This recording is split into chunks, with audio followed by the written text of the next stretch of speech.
What are the new and emerging challenges of literacy in a fake news world? What should we as educators teach our students in order to help them be critical thinkers who question information and don't automatically accept everything they see as truth? Giants like Google and Facebook are working on programs that will help sift through and detect fraudulent information and fake news, but is that really an answer? Literacies are the way we make meaning of our world. To fully participate in our communities and society, we are required to be able to perform these actions with language. But what about when what that language is telling us is untrue? Information literacy is about critically examining information and sources, truth versus fiction, fact versus opinion, author bias and discrimination, quality of information, and so on. But now the amount of information students are exposed to that is purposefully false or misleading is greater all the time. A Stanford History Education Group study revealed that over 80% of students could not distinguish real from fake news on the web. While those who have grown up with technology may be able to flip between Facebook and Twitter at the same time they're uploading a selfie to Instagram and texting a friend, when it comes to evaluating information they view on social media, they are easily fooled. There are some fact-checking sites available online that students and adults can use to help them decide if stories are factual or fake. However, teaching our students to rely on others for their literacy and critical thinking skills seems like we're missing the mark.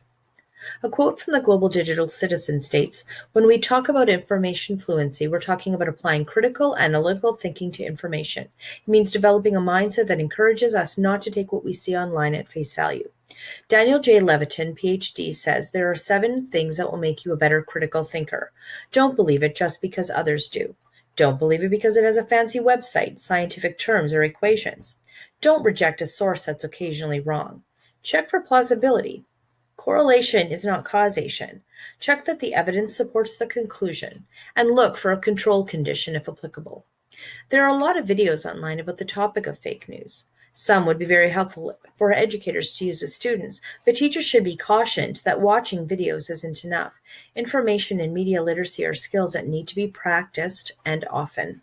Speaking of videos, what new challenges do they present? It used to be that if we saw someone recorded saying something, we could believe the words were theirs. Yes, the videos could be cut and mashed up and edited to be what someone wanted it to be, but their words were their words. But now, what challenges are emerging with face capture and reenactment software? It exists now, and it's only getting more sophisticated. In her article, The Future of Fake News, Erin Wilkie-O suggests some essential questions for critically thinking about videos. She says, sure, new technologies will require us to refine tried and true media literacy techniques, but some core questions still remain the same. Who created this message? Why is this message being sent? Why was it made? Where is this message being distributed? Which techniques are used to attract my attention? Which lifestyles, values, and points of view are represented or missing? Is teaching information and media literacy enough, though? Some claim that it puts the onus on the individual to monitor the media they see rather than the creators of that media. They question whether the skills we are talking about will truly be effective for students. I spoke before about the Stanford study. They suggest that while there are a lot of resources out there to help students evaluate digital information, most of them have some similarities that are not very helpful in battling the issue of fake news and misinformation. Most are checklists, which simply take too long to go through in order to evaluate a site. Many of these checklists and tools underestimate how sophisticated the web actually is now. They rely on finding errors and issues with the website itself. However, some of the sites by corporations with hidden agendas or fake news outlets are extremely well designed. They often focus their attention on picking apart one site rather than turning to the rest of the internet in order to evaluate the information. This is an example of one of those checklists by the News Literacy Project. It's very comprehensive, but it would be very time-consuming. This online verification game was designed by EAVI Media Literacy for Citizenship out of Brussels. It has several of the checklist items, but also includes some of the critical thinking and essential question elements I mentioned earlier. What does the Stanford Group recommend?